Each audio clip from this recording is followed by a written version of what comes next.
ភ័យថងឋានលើកយកចំនួនព្រំដែនកម្ពុជាថៃនិងអ ក្រិតកម្មអនឡាញពិភាក្សាជាមួយម៉ាក្រុងកាលពីថ្ងៃសុក្រទី27ខែមិថុនាឆ្នាំ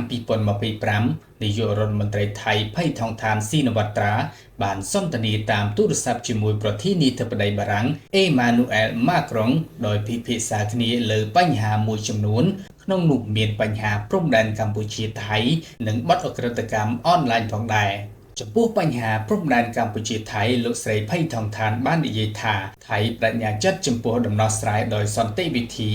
មានចេតនាស្មោះត្រង់ដោយឈលលើមិត្តភាពជាមួយអ្នកជិតខាងល្អឯកភាពអាស៊ាននិងច្បាប់អន្តរជាតិលោកស្រីជឿជាក់ថាកិច្ចចរចាទ្វេភាគីគឺជាមធ្យោបាយដ៏មានប្រសិទ្ធភាពបំផុតក្នុងការស្វែងរកដំណោះស្រាយប្រកបទៅដោយស្ថាបនានិងផ្ដល់ផលប្រយោជន៍ឲ្យគ្នាទៅវិញទៅមកប្រទេសថៃនៅតែបន្តគាំទ្រការងាររបស់គណៈកម្មការព្រំដែនចម្រុះកម្ពុជាថៃ JBC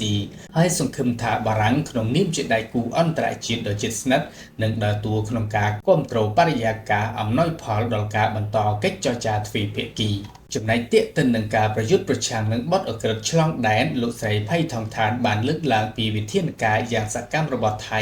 ប្រឆាំងនឹងបទអក្រិតកម្មឆ្លងដែនជាពិសេសការឆបោកនិងអក្រិតកម្មអនឡាញហើយបានបញ្ជាក់ពីការត្រៀមខ្លួនធ្វើកិច្ចសហប្រតិបត្តិការយ៉ាងជិតស្និទ្ធជាមួយដៃគូអន្តរជាតិរួមទាំងប្រទេសបារាំងផងដែរទោះបីជាយ៉ាងណាក៏ដោយក្រៅពីបញ្ហាខាងលើនេះលោកស្រីភ័យថងឋាននិងលោកម៉ាក្រុងក៏ពិភាក្សាគ្នាលើប្រធានបទពង្រឹងទំនាក់ទំនងទ្វេភាគីពាណិជ្ជកម្មវីដេអូបញ្ហាជាសកលនិងដំណើរទស្សនកិច្ចផ្លូវការផងដែរ